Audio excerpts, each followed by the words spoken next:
The impact that both Dick and Beth have had on this university has been tremendous, touching every single student as well as every visitor to the campus. Every year, Dick and Beth have made available financial support for students who are academically highly qualified and are true leaders in their own communities and then on campus. Dick and Beth want to know the students, they want to be a part of the students' lives, and they want to have a deep understanding of what are the kinds of students, who are the kinds of students, and what are the values that these students hold. So it's not donation from a distance, it's participation from up close. That's what truly separates them from other donors. Their commitment is not just financial.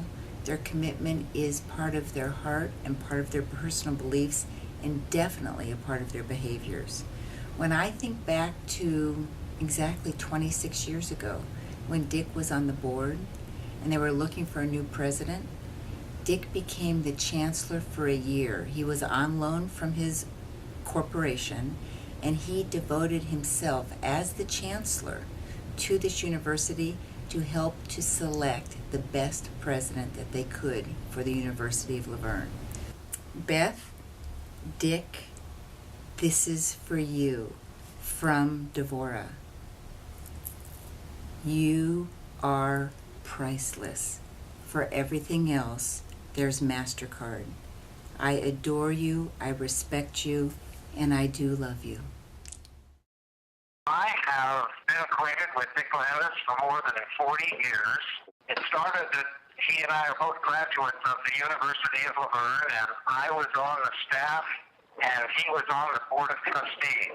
So I knew him as a distinguished graduate of the university and worked with him in my early days before I was president, when he was a member of the Board of Trustees. And then, of course, when I became president, he had already been chancellor of the university, and he remained on the Board of Trustees for a number of years after my presidency at the university. I believe that Dick Landis is of the opinion that the values of the University of La Verne helped shape his life and helped prepare him for his successful career. And as people know, Dick is fiercely loyal to those causes that he believes in, and he's remained one of La Verne's most loyal alumni and trustees over the years. You don't have to know Dick Landis very long to know what his values are, and he demonstrates those in his activities in the community. And Dick has always been committed to helping people help themselves. And I think that's why he's continued to be interested in his alma mater. He's provided scholarship funding, and he's provided funding for a leadership program because he really wants to help young people prepare for lives of leadership. And I think that's to follow in his footsteps. And I think he's had a rewarding career, and he wants others to do the same thing. One of the things that I have appreciated is that Dick never spared his opinion. And good or bad, he shared his opinion with me, and I never had to guess where Dick Landis stood on an issue. And he was always very thoughtful in his remarks. And when he gave criticism, it was always constructive criticism. And when Dick Landis spoke, we listened, and we listened carefully. And when we listened to Dick, we learned a great deal. We were very lucky, my husband and I, that he moved next door to us. Otherwise, other than shopping for a can of peas or something with the name of Del Monte on it, I don't think I would ever have met him. So it was our fortune that he chose the house next door to us. And how long ago was that? Well, I believe it was about 15 years ago, although he and I both had our homes as part-time residents until we both decided, not simultaneously, to come up here, make this our permanent home. Bay Area is getting a little crowded. What's really wonderful about being next to him is that you may think about something as a good idea, and then Dick will expand on that and share that. I just am always in awe of what he comes out of his thinking, and so it's I've said this many times, is I just wish I knew him many years ago, because I've been on a few boards. Most of the things that I do have to do with animals, but I have a similar interest to him in other community projects, and there's nothing he says that I don't carry away with me.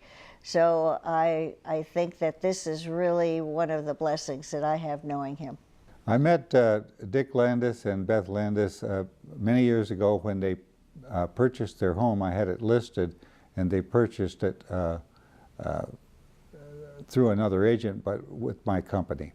It's always nice to work with someone with some business experience and a lot of experience in handling transactions. Always fun. Congratulations, Dick, and it's no wonder that such awards are given to these people. I'm Barbara Ross, and Ted and I, my husband and I, have known Dick and Beth for, it seems like, forever. I don't really remember exactly how many years it's been. I do know that Dick and Beth and Ted and I both bought in Lake Wildwood about the same time, in 1983, but I know it wasn't until I was in Rotary that I met Dick. So I would guess it's been about 10 years ago. We were just very special friends, and we would do anything for them, as I know Dick and Beth would do anything for us. And I think what people may not realize is that they'll do anything for so many people, and have, that probably if you asked every individual, none of them corporately would know, or even corporately there'd be a huge list of people that Dick and Beth have befriended, have helped in very significant ways in our community and beyond. Dick and Beth are very gracious with their time and their money, and we've been privileged to attend Music in the Mountains with them and take them to their grandson's wedding down in San Diego, Encinitas. And we just hope we'll have many more years of wonderful friendship, and we wish you the best, and congratulations for being the Citizen of the Year, Dick. I have lots of good stories about Richard.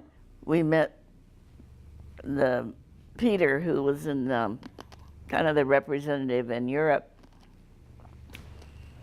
and we were on our way to Athens. He told me this after we retired. He said, "You don't remember, but I excused myself and I went to the telephone and I called Paul down in Athens and said, either get the suite on the top of the Hilton Hotel because it overlooks the Acropolis. And if you can't do that, then move the Acropolis." And I didn't know I had that much influence. Sir Richard, I really congratulate you for the award that you're going to receive. There are three things in my life that are very important. I believe in absolute integrity. I believe in humbleness. When you talk with people at any level, you get to talk to them in their level and, if possible, their language. Thirdly, I think it's very important to have a concept of what generosity is. I try to live by those three things, and humbleness is probably the best human trait that I try to affect.